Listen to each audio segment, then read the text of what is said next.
This is Lauren. This is Trey. And this is the Partnership Podcast. Where is your coffee cup? Everything's ruined. Hi, welcome back to the Partnership Podcast. Lauren forgot her coffee in the other room. It's ruined. This is over, and I don't mean the podcast. I mean the relationship. Hey, babe. 9:30 works as long as we keep it like an hour. I have someone at 10:30 immediately after you. I'll never forgive you for this. So we need to do repair. Oh, right now. Tell the gentle audience. Live repair? Damn, you look fucking hot. Live repair? You got big hair right now. I know, it's very big. I don't know. Gentle audience, if you're if you're viewing. You said gentle audience. Yeah, she got some big fucking sexy hair right now. Honey, you look fucking hot. God damn. I had to get one more wear out of the skirt from New York. But we'll see. Welcome to the Partnership Podcast, where I objectify I don't know if I'm going to keep wife. this on because I have clients. And when you sit down, it goes real high. Honey, you trying to get laid right now? What are you doing? What are you doing to me? Sending you off. This is your send-off. We better not be talking about hard subjects. I can't keep my eyes off your legs. My God, woman. Y'all should be watching. This is what so happens. much for our. This is what happens podcast. when you feel seen and heard as a man. Actually, probably this is what happens when you don't feel seen and heard as a man. This is what happens when you feel seen and heard as a human, I would argue. Mm-hmm. I would say, I should talk into the mic because this is a podcast. You've only done hundreds of these. That I will often get folks in my office and it's like, what's wrong with my partner? Why don't they want to have sex with me anymore? Mm-hmm. And it is most often that the partner doesn't feel seen and heard. The partner doesn't feel that they can be fully themselves or have space to expand or, yes, they're not supported. Mm-hmm. Or as a man, they're in service overload and they don't know how to get out of that. I've been talking with, and then we will literally get into our actual pre-planned subject for today. Set my timer for 28 minutes. God damn, we're profesh. We're so professional. She's on her phone right now. I'm messaging with a client. I'll narrate. So yeah. Great subject. Anyway, I've been talking to a lot of people in the Christian faith who have come out of the only education they were given about sex was that they should serve their partner and there should be this mutual posture of service at all times, which I am not. We are both full of service to the other in this relationship, full of service. You took the trash out this morning. We prepped coffee for one another. Are you about to be like, she's not in service to me? You can see his face. You can see his face. Anyway. Keep going. That can lead to, as you are well versed in. I prepped coffee last night. Bitterness and resentment. Wait, what'd you do to shadow serve me? pieces. What'd you do to serve me this morning? That's what it can lead to. And... Bypassing? It could lead to bypassing when I ask a direct question. That and in our terminology... I'm sorry. Push your mic away. What did you do to serve me this morning? You gave me a hug, but I farted in the room, and then you're like, I don't want to give you a hug right now. It's a stinky toot. Excuse me, I'm speaking. In some of the dynamics that I see, the men will also serve just like you did, but then expect the thank you gift to be sex. It's not a bad thank you gift. Is that what you were thinking this morning? Oh my God. He's removed. He's no longer my podcast guest host. Fine. I stopped the podcast when you were in the other room. If any of you would love to come sit in this chair across from me, I would welcome you. Hey, any men? Take her. Take her. She's your problem now.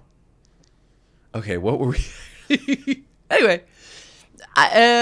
We were saying the reason you're turned on by my legs and tights is that you're seen and heard. Mm-hmm. And I was saying, they think there's a lot of validity to that. And then we went down a rabbit trail. And just to put a bow on it, I think that's how you served me today. You dressed up in the things that you wanted to wear. I think that was your service to me. Okay. You brought it up, baby. You started it. I finished it. You and I know, and this is what I get to help people understand, is that there are different ways to give and receive gifts And that just because we're really good at serving doesn't mean we should be serving all the time. That there is a beauty in asking for what we want as well. And that for someone who has grown up being told to serve your future spouse, to serve your future spouse, you are overdeveloping the quadrant of service. And you are not well developed in what it looks like to accept, what it looks like to ask for what you want and then receive it with joy. You're not conditioned at all on healthy forms of taking or healthy forms of allowing. And I deeply believe that desire for someone, wanting to devour your partner, that is taking. And being able to be on the juicy receiving end of somebody's desire for you is allowing. And we are missing this in most paradigms of what it looks like to be in healthy relationship. And Dr. Betty Martin and Robin Dalzin often say from the Wheel of Consent that men are much more likely to fall into the service trap, which is something I fell into as a child because it kept me safe and it kept my mother, I don't know, not yelling at me or whatever. So in the early parts of our relationship, I would serve, and then wonder why I'm not getting that treatment as well. And also wonder why my mind wasn't getting read. And then you kind of broke my brain where you're like, I didn't ask you to do all this. You know what I run into the trap of?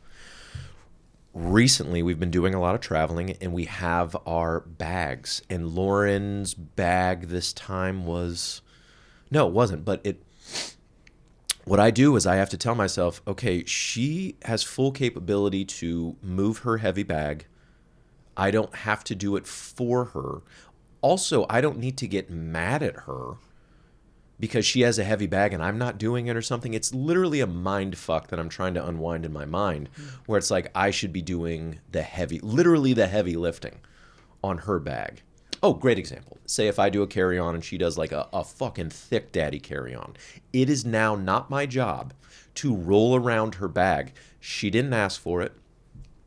This isn't like I'm not unchivalrous if I don't do it. She is strong as fuck. She has full capabilities to, lift it overhead and put it up in the overhead compartment. And in my mind, hey, don't get annoyed at her. This was her choice. If she wants to lug around a heavy thing, that's not the way you do it. And also, your answer isn't always the right one. What was it? Best one. The best one. Let's get back to this. Or the only one. Let's get back to this episode. I think I said the only one because it sometimes is the better one or the best one. Yeah, it's just not the only one. Yeah, word. Referenced a couple podcasts ago for that story. I think this is great leeway, honestly, into we want to talk about Nobody Wants This, the TV show that we've been watching. Leeway or segue?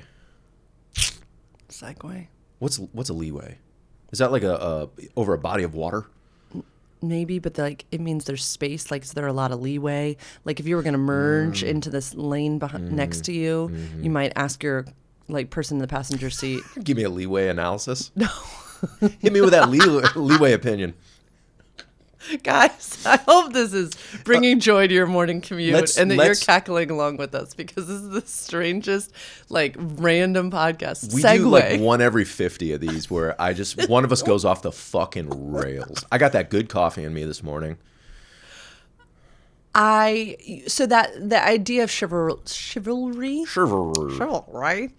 is part of what Emily Nagoski would call a gender mirage, right? These ideas that she paints this beautiful picture. She even writes it in her new book, Come Together, where it's like the guidebook for raising a boy, right? And a boy should carry the suitcase for a girl. Yeah. All of these things that we're doing because someone somewhere said something. And it is, again, I think mutual support of something is amazing. If I said to you, honey, I am still dealing with this broken arm. I do only want to take a carry-on. Do you feel able to? Is it within your capacity to help me roll my carry-on or to put it in the thing above, like the overhead bin when we travel? That's a request. of that you could then sit in your agency and you could say, babe, no, because I'm going to be handling mine. Can we pack ladders? Can we check your bag? That's a beautiful negotiation. But this idea that the planets have spoken and Trey, because he's in a boy body, needs to carry my bags through the airport or drag my bags through the airport because I'm a girl, got us into the Princess in the Tower thing that we had to work with our coach about. What I can see a lot of men doing is complaining that their wife packed a heavy bag. I literally can hear it, can't you? And then kind of body language / kind of a silent defiance when they do it for them throughout the airport, and then them being mad at their destination. Like, say they're going on vacation. The entire time, where it's like, why did you pack so heavy? But, okay, so ladies, what you could do to your man is like, hey, I didn't ask you to do any of this, so you need to chill the fuck out. And then you grab his face. Yeah. It's funny, I was just listening to one of my Jungian analysts, her new book, old book, Vital Spark. Grab his face and yes, kiss him, and she's talking about, shut the fuck up. Yeah, some of this she would actually resonate with you on. I know you're being a silly Billy, but she would say that that's being a worthy opponent. Partly.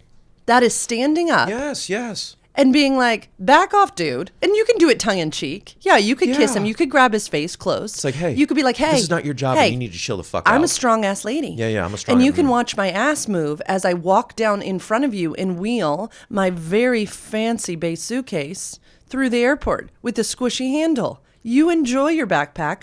I want this. This is for me. Thank you. I am doing the action. It's for me. Will you allow me to be a big girl today? I'm not a princess in a tower. And usually what that does is either, right? Yeah. What do you say? Get the penis throbbing? Get the penis tingling? It moved a little. Yeah. My cock has been moving through this whole podcast. Gentle audience, I'm sorry. Or this is what it also could do. This could backfire. They come. That is true. We have our first podcast baby. Anyway, that's a long story too. Okay. It's a story. Shout out to you guys. It's not our baby. I'm snipped. Oh, yeah. It's not our baby. Yeah. It's a guest baby. Not a guest. Audience baby. You're welcome, guest audience, baby. And if you're listening, baby, make sure and hit that like and subscribe button. They're not born yet. It could also backfire. How? Because so many men get their worth from the service. Oh, so they're sad now? So when I was first instructed... No, but this is a me thing. When I was first instructed on listening turns, I was like, what do you mean I'm just supposed to sit here and be silent for 3 minutes?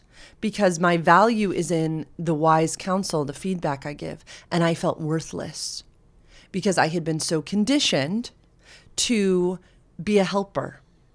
And I think this is the same thing at play here, that sometimes when we take away the job, then we're left with just ourself. And we wonder, is just myself enough? Okay. And so I do want to say that if you try this on your next trip, you're like Trey and Lauren said too, it could backfire. And it could. And then you should go to sexedforyou.com/free consult. And we should chat about, what does it look like to be fully enough? What does it look like to know that you are the gift? When I raised my hand at like a pro training and said, this was wild because I was sitting there listening to my partner in this exercise talk about things. And there were like 13 things that I wanted to be like, oh my God, me too. Somebody was going through a divorce. Somebody was this and that. I wanted to comfort. I wanted to counsel. I wanted to say, I wanted to validate. I wanted to affirm. I wanted to be like, you're not alone. All of these things. And I couldn't. And so I struggled with, what is my value in this moment? And then our Robin Doslin again said, you are the gift. Mm-hmm. Your time and attention is the gift. The gift was just to listen. Yes. Sometimes the gift is feedback, sure. But sometimes the gift is just to listen. And so this could be the same thing if a husband's like, she gets grabbed by the face. It's not your job to roll my suitcase. I've got this. I'm a big, strong lady. He might struggle with, in a het partnership, well, then what do I do? Mm-hmm. Right? And I would say in this situation, you just get to be pleasant company. You get to be a blast and a half as you navigate through an airport and to vacation. And there is still joy to be found, abundant joy in being the gift yourself, being contained in yourself, being joyful and fun and pleasurable and good company. Yeah, and that's a really sweet way of saying it. And then if I'm saying it, because I'll talk to the straight men however I want to, buddy, maybe it's you can not fucking complain. And then maybe you can look at that. It's like, hey, are you addicted to complaining? Because I know plenty of guys are. And I would argue that they saw their dads do the same thing. Yeah. And they see men everywhere do the same thing. And then it's like, you're trying to get laid and you're just going to be a fucking whiner? Yeah. Knock it off. I'm just speaking to the straight men. There's no one to defend you. I'll talk to you however I want. Let's get back to this one. So, we have been watching, nobody wants this. We watched season 1 last year, whenever it came out. It's a Netflix show. Netflix show. And I thought it was going to be like my girly show that I watch, but like all girly shows, Trey starts kind of sneaking into the room and then watching them with me. What is this? What's this? This is really great. What's this? Well, it's entertaining. It's entertaining. Anyway, they got picked up for season 2. It's out on Netflix right now. Everybody's watching it, but it's about relational dynamics. And I have many clients talking to me about this show. So I thought that we should have a podcast on it. And now we're 15 minutes in, and now it's time to finally talk about our actual subject matter. It's a great natural easement. Segue, leeway. It's a leeway. Permit. I gotta look up what a leeway is. Yes, so we're watching this relationship unfold. There's going to be spoilers all over the place because I can't use that many brain cells right now Spoiler to try to not talk about this. So I would recommend. We're only 8 episodes into season 2. I don't have no idea how many there are, but we're just going to talk about it. So if you haven't watched it and you want to watch it, skip. Mm-hmm. Come back later. Go ahead, Ben. I am finding it fascinating that we are getting to watch projection out the wazoo, that we're getting to watch limerence and hormonal infatuation with individuals, and then that we're getting to watch it fall away as people learn who people really are. You said something really fascinating last night that you were like, I wouldn't date a her. Like, no. I am bothered. I am bothered by a her. Yeah. And I like what they're doing character-wise because I think they're showing all of us this. Like, is this actually a great match? And what I want to talk about with you is love relationships and logical relationships, and the pieces of our relationship that are sexual and romantic and all these things, and the pieces of our relationship that are weirdly, boringly practical, and which matters more. Because, I don't know, they had a light adjustment moment. And do you remember this? They're adjusting the lights for the dinner party they were throwing. Yes. I think it matters that we both like soft lighting. And that that's important to both of us. You brought lights to our hotel room, which I was like, yes, that's my man, right? Yeah. Because sometimes hotel room lighting is jarring and it is literally disruptive to our nervous system, but we both care about that weirdly odd thing. I guess you could call it romantic. Yeah, I brought a red light, just a traditional one you screw into a like standard light bulb, and we put it in the bathroom. It was a fucking game changer. And go ahead and click on the link down below. Oh my God. I will put it down below. No, we're not putting a link. We're not putting a link. I'm not putting a link down below. Work for me. No. Like, don't do it. That's the bit. Go ahead and click on the link down below. Great. Okay. People have editing teams, or this is their whole life. Link down below. They do what that sound happens. Yeah. What is the definition of limerence? Definition of limerence is infatuation, honeymoon phase. Great. I could go into the actual textbook. That was a really good definition. The kind of the early stage of relationship. Some would argue it lasts for 1.5 to 2 years, but I think also pretty quickly. It's when, a new couple just starts dating and they're like, ooh, goo goo gaga over one another. And also completely bypassing some red flags. Great. Yeah.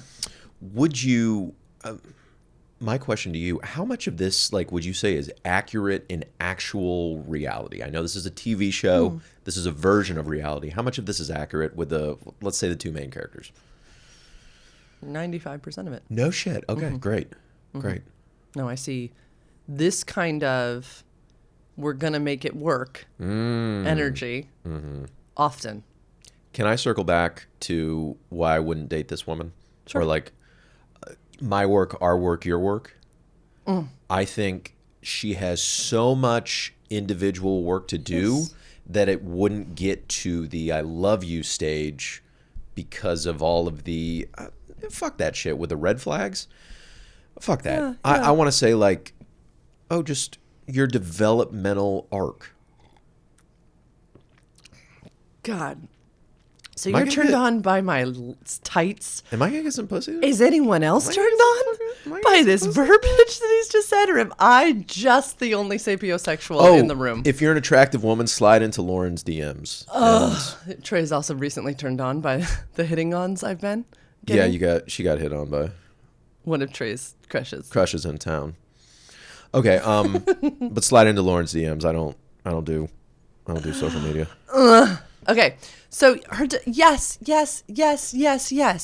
and it is not our work jointly to force someone along their developmental journey, like Correct. to rush her, right? Correct. And we're hearing all of this about conversion, right? Like, could it happen? Conversion to Judaism. Yes. Could it happen faster? Could it happen faster? And I love that you're pointing this out because I think the other thing that we are witnessing, yes, is where she is developmentally and where he is developmentally. And there's nothing wrong with where she is, but I don't think that they are in stride. No. No. They're both at they're trying to be really nice stage. Yes. Did we ever have that stage? Yeah, of course. Yeah. We That went was through my it, just conversation. that's why I asked the question of how much is this based in reality, because Yeah. this is just a very heightened, I mean, it's TV, so it's a very heightened version of reality. Yeah, but And then one could argue it's a lot of it's, but I don't know. So what I am seeing is the deep need to get clear on values and to have a values conversation. And I do this work with my clients consistently because what I find is that you could be as different as the day is long. Doesn't matter. But if you are similarly aligned in the main things, you're going to be okay. But I think that there are some huge values differences with these two. And I don't think that we should be compromising those. It is okay to have different values and to protect and respect those values of another human. I think that is actually one of the most beautiful things about humanity. But to have someone change their values to be in relationship with you, I don't know. Oh, that's a big no-no. And I was taught that at a very early age. When my development, very early age, in my mid-30s. When you're in a relationship someday. Put those blocks down. Pay attention to me. This is why Trey's so good at relationships. When I was learning about this in my mid-30s, it was like, you don't change who you are to try to be more palatable to that person. It doesn't work. It's disingenuine, too. I don't like it. It's yucky. I had a time, because women will challenge. Women will say things to test a man's character. I was at a bar. I was talking to these two women.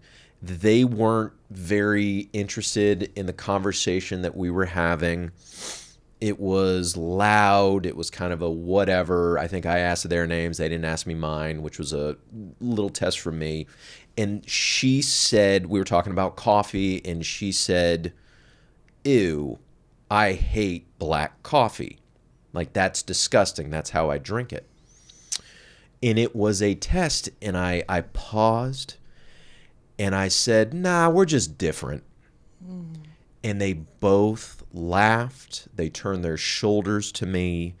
It was a warming where they trusted me more in that little micro moment because I stayed within my own agency. I didn't try to change myself. I hate the color blue. Yeah, me too. Yeah. I didn't do that. Yeah. And so I was more trustworthy in that moment. But I remember that very distinctly. Yeah.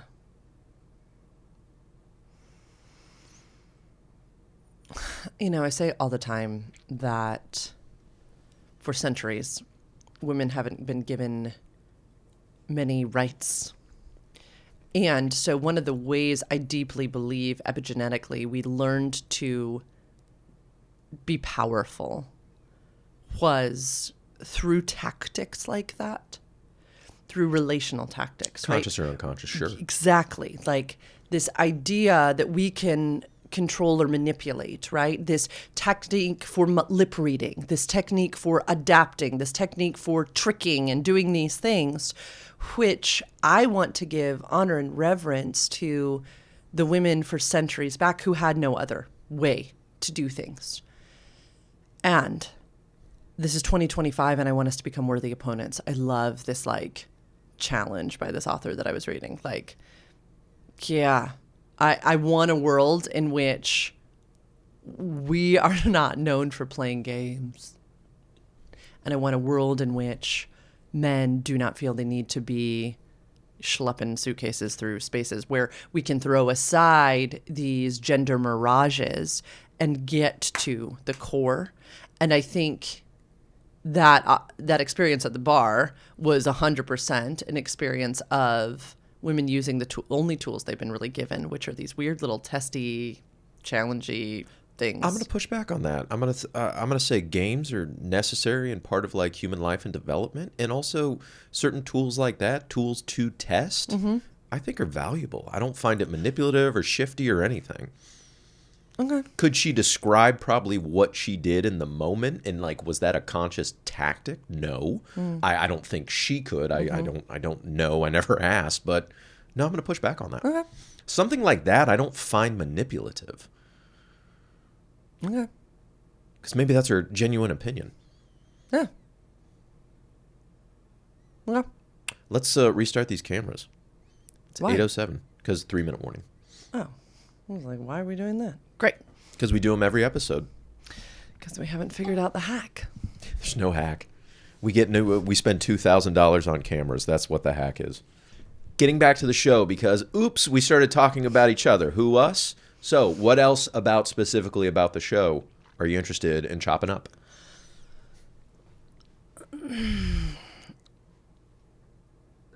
These ideas, he was acting like a boyfriend. That whole moment. Oh, that was fascinating. Yeah, okay. Talk about this. Okay, so it was Valentine's Day, and he put together this entire day, which, Jesus, has happened before, and the day turned it into being the day you fucking hate. And what the Kristen Bell's character picked up on was he's repeating these things from other relationships to the point where she even received a gift that he had given other women, which was a necklace with her name on it. So at the end of interrupt whenever you want, at the end of the date, Belle, what's the character's, who fucking cares? Okay, I'm rolling. Belle said hey, to her credit, I hated this day. And calling you out, have you done this before? And have you sent this gift before? And boy, he didn't want to admit it until he finally admitted. The character is such a nice guy in my opinion, to his detriment, because he bypasses his own wants. And boy, oh boy, I bet a lot of that was institutionalized because guess what? He's a fucking man of God. Yeah. Now, do the Jews have a lot more right than I'd say the Christians? That's for another podcast. It's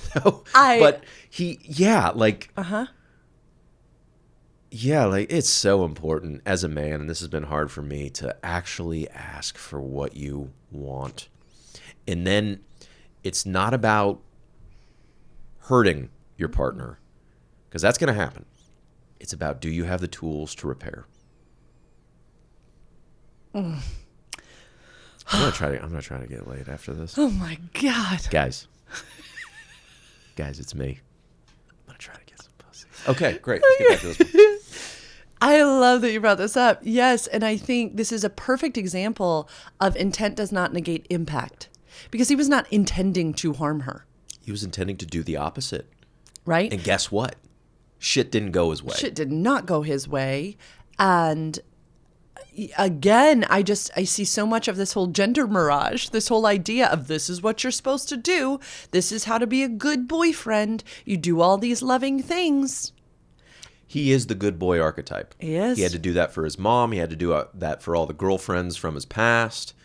And now so he's trying to break the good boy archetype without someone saying, hey, this is what the trap you're falling into. You're going to get laid after this. Great. Now he's speaking archetypal. My God. So what would you have encouraged if Adam Brody's character was sitting here in the chair? And he's like, hey, Valentine's Day is coming up. I think I'm going to do. What would, since you're on a hot roll today, what would you offer as an invitation to him instead?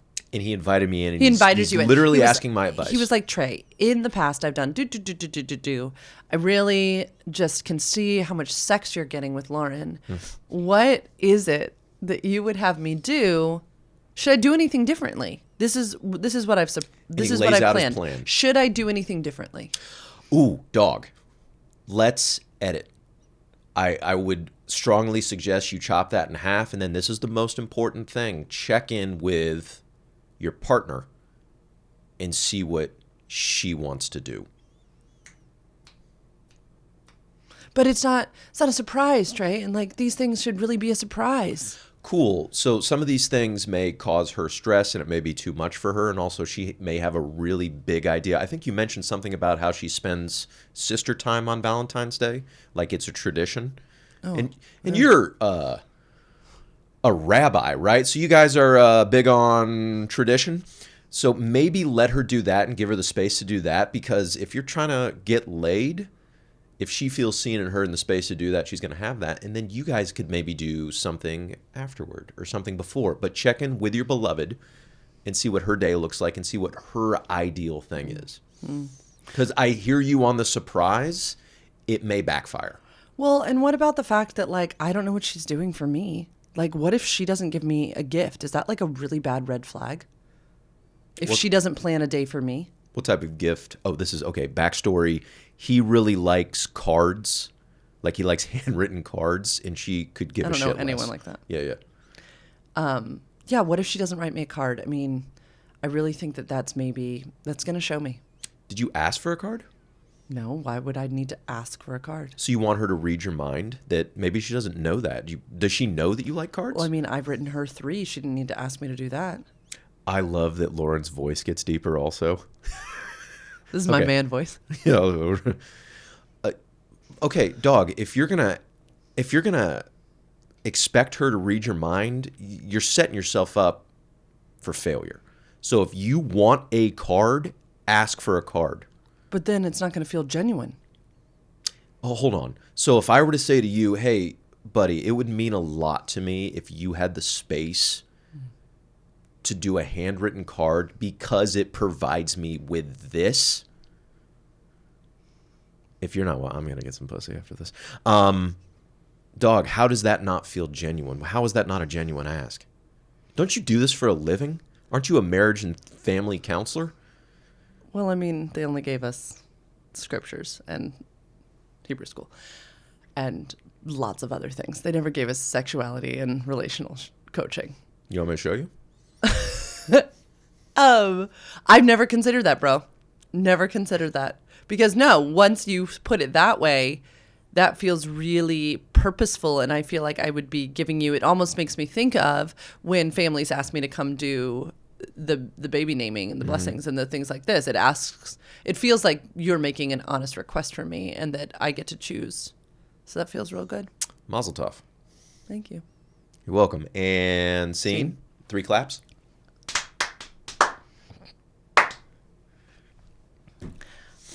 That was very good. Thank you. To my incredible Jewish clients out there, please feel free to tell me all the things I just did wrong and said wrong, because you're amazing and I did not do that correctly. To all of Lauren's Jewish clients, tell me nothing. I grew up in Long Beach, California, so and in the entertainment industry, and I think you guys are doing a great job. I would never say anything public, any kind of criticism publicly. Let's edit that out. Criticizing him, saying I messed up something. That was for me, honey. That was for me. I don't know. That just made me curious about the type of what rabbis go through training and school-wise, because I don't know. I know what the Presbyterian people do, and that's it. Huge fan of Sandy Koufax. Let's get back to this one. I loved that you used my "what would it provide you with" phrase, because that is my clincher. Love that one. And yeah, it's like we're getting to see in television form how people try to do relationships. It is how they try. And yes, we're in a lot of pretending. We're in a lot of trying to be nice. We're in a lot of not saying what we actually want. We're in a lot of not asking for help. We want to be chosen, honey. Ooh, what did you think about the night off moment where he asked for space to prepare for his interview? So he had a big job interview and he asked for, because they live in separate places, and he's like, hey, can we take the night off? And like Kristen Bell was shocked by it. And to her credit, she kind of kept it inside, but you could tell she was like noticeably disturbed for requesting a night off. What did I think of that? That's a tough one for me. Mm-hmm.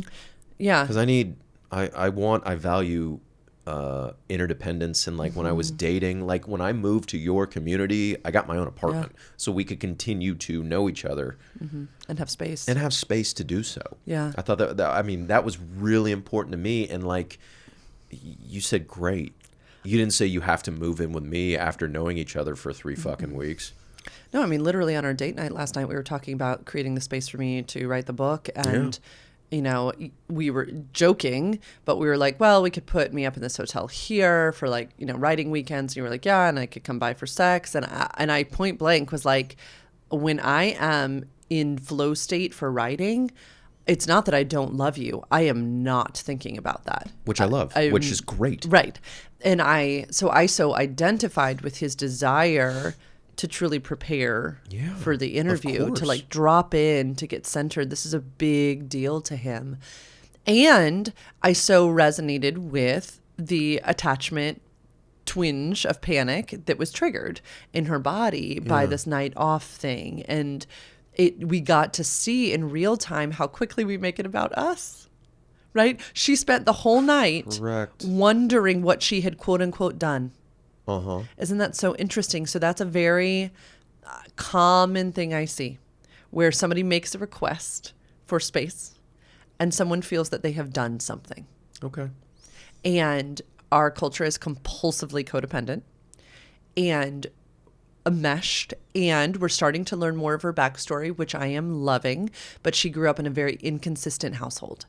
And so what that can often lead to is like barnacle attachment, because it feels safer to the nervous system. I'll be Kristen Bell. Okay. And can you be Lauren? Yes. Or our friends. Okay. Hey, real quick question. Okay. So my guy, Adrian Brody, what's his name? Mm-hmm. That's his name, Adrian Brody? Mm-hmm. Didn't he just win an Academy Award? I think so. No, not Adrian Brody. Adam Brody. Him too. Did I say Adrian earlier? I said Adrian Brody. Okay. All right. My bad. Here we go. Okay. Adrian's the piano, go. He's the one who threw the gum out at the Academy Awards? Yeah. He chucked gum at his wife. Boy, I wish he could have that moment back. Does he do that? Hey, you didn't have an edit button there, huh, buddy? Okay, here we go. So, hey, listen, I have a situation and I feel a weird way about it. So he said he needed a night off from like spending the night together. And I feel fucking really weird about it. Yeah. What questions do you have for me? Sorry, I know she wouldn't say that, but go. I, first of all, just want to have compassion for the part of you that feels really weird about that. And I think that's something that really should be listened to, because there's nothing wrong with you. Something happened right there. What are you talking about? What do you mean something happened? What? Good question. Most of us, when we feel something this extreme, something over like a 5, when we've heard a statement from our beloved, it is usually about something else. So what I love to say is it usually has triggered what I call a source wound. So there's most likely a source wound that's been triggered here, but let's deal with this in a couple little parts. So your partner has asked for a night off. Why? What were his actual words?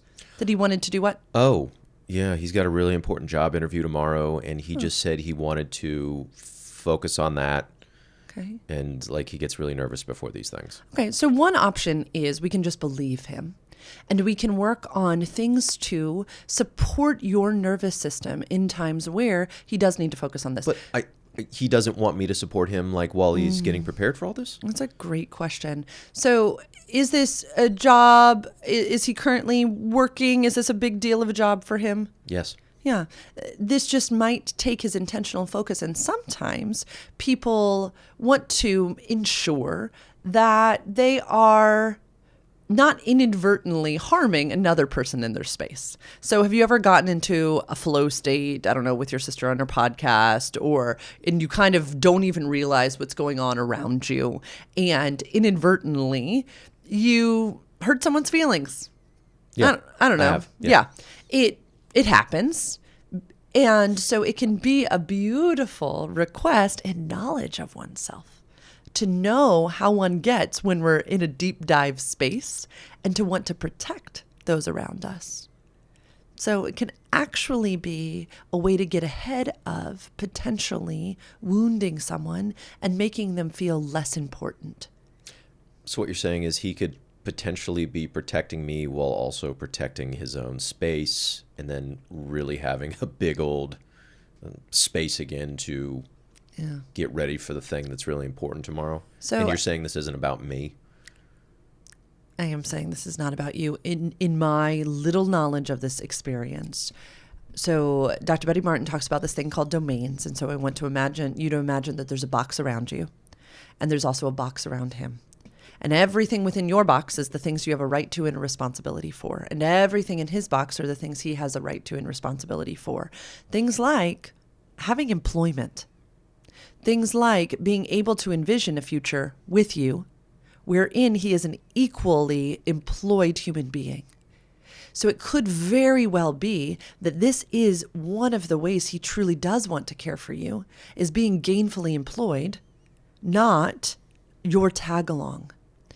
And so Robin Dalzin and Betty Martin say that every aspect of human relationship is a negotiation of the third domain, which is just the space between us. So it sounds to me that he put a request out into the third domain for a little bit of space, a little bit of scooting those boxes away so that he can truly focus on something that he has a responsibility for, which is employment, which is work. I know he cares about his work. It is a part of his religion and his faith as well. What that allows you to do is then to take care of what's in your domain. And so if your nervous system right now is a little triggered because you're used to being closer, having those boxes squished up against each other, that's okay.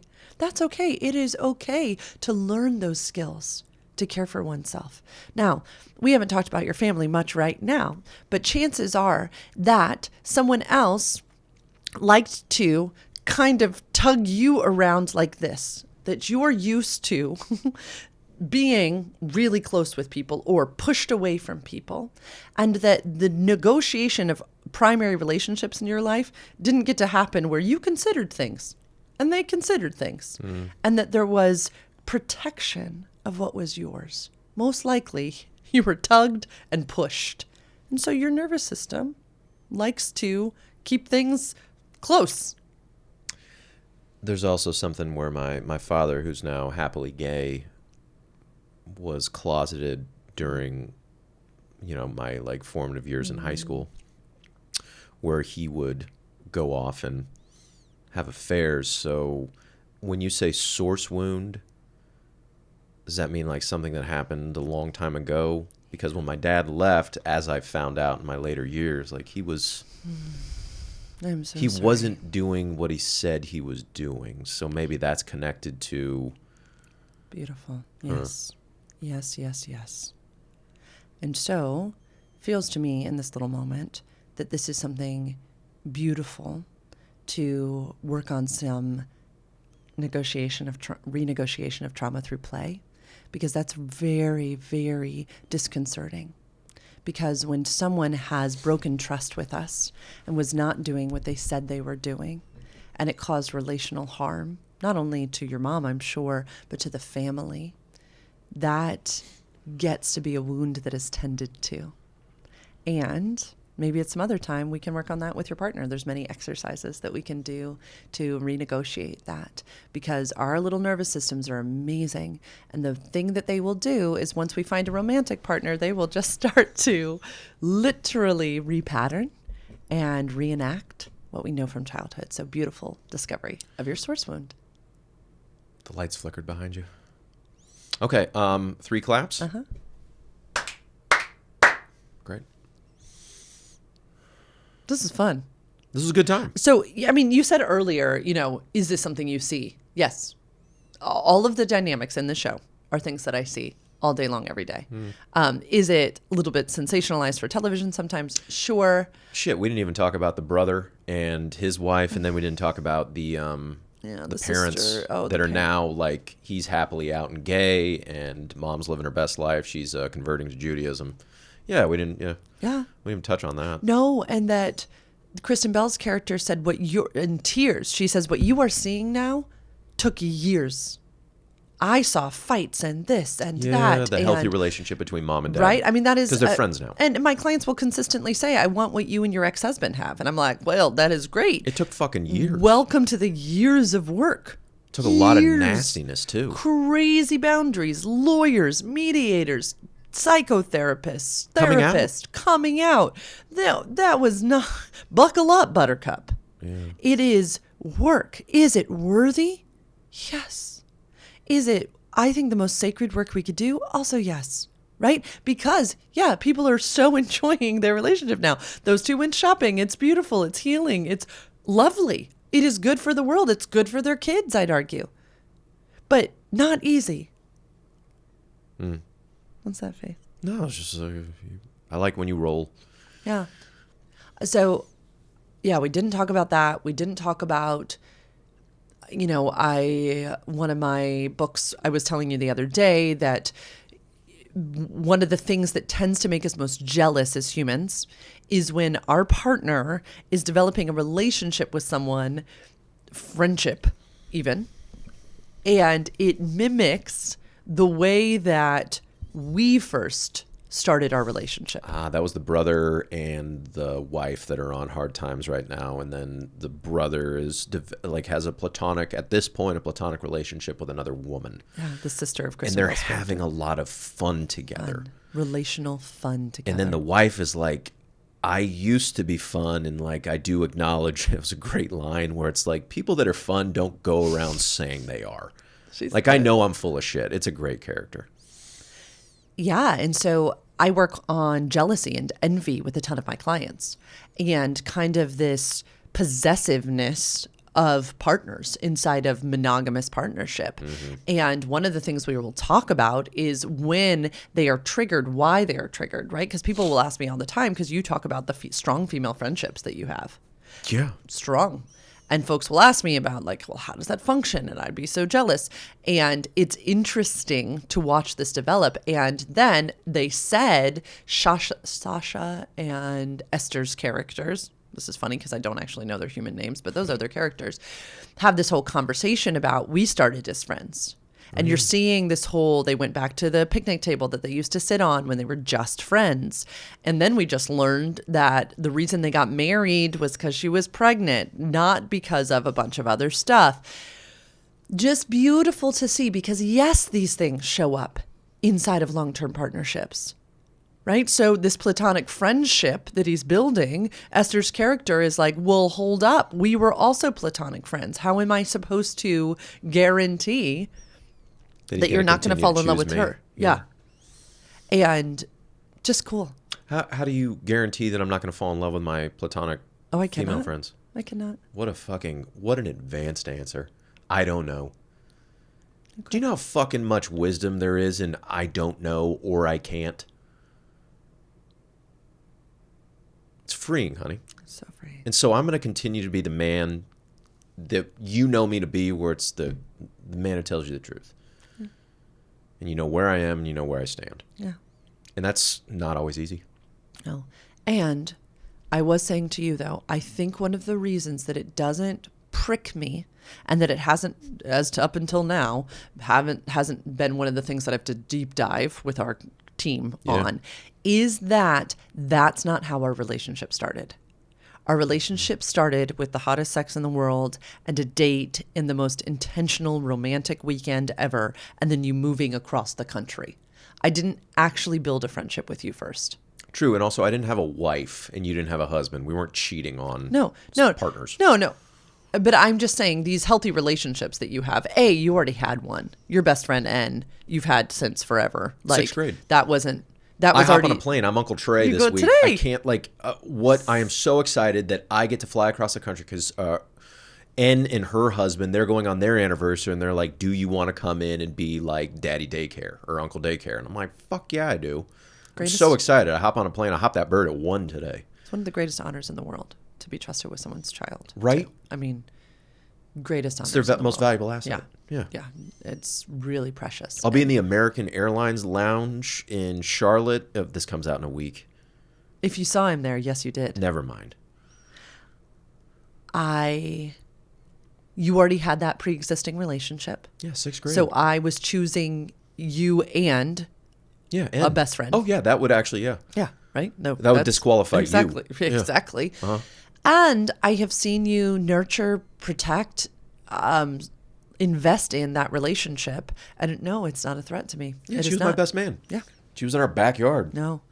And I had to, before I ever found you, I had to do a lot of work in internalized misogyny. This idea that women are the cause of relationship breakdowns, not a man's lack of holding to his word or a man's choice to deceive instead of be truthful and honest. It is true that you could come to me and say, hey, these incredibly dynamic, powerful, attractive, brilliant women that I talk to, I have fallen in love with one of them. I need to leave you. You could say this. Okay. And I would rather you say that than deceive me. Okay. Yeah. It's uncomfy. It is. And the lovely thing about surviving a collapse and downfall of my life before is I know I'll be okay. Yeah. Also, I'm good. I'd rather just continue to be in love with you. Yeah, I'm good. Jeez. You're good. I hope you guys are watching his face. I was like, I don't want to. But to that we're the opponent thing, right? That it would not be mine to do to become a victim in that moment. It would be mine to say, I hear you. Wow. It is a part of our relationship agreement that you bring these things to me. Mm-hmm. I am in this season of my life not interested in full polyamory. So that's beautiful. And if you would like to go be with her, you've got to do that. That to me, yes, uncomfortable as fuck. If anyone's watching, watch his face. And yet I would rather that than be deceived. Of course. I just have sour face right now. I got potty face. Yeah. And this is an imaginary exercise, and I can viscerally feel it, and my whole body's like, no, Roy can't, dude. Yeah. No. Yeah. And yeah, it's a hard thing to sit with a partner, and it's what I would want if we did the same exercise, like with Esther and Sasha. I would want to sit with the truth of their mutual discontent and unhappiness in this relationship right now. Because once we're starting to just be truth tellers, you and I had a great truth telling exercise in the car the other day.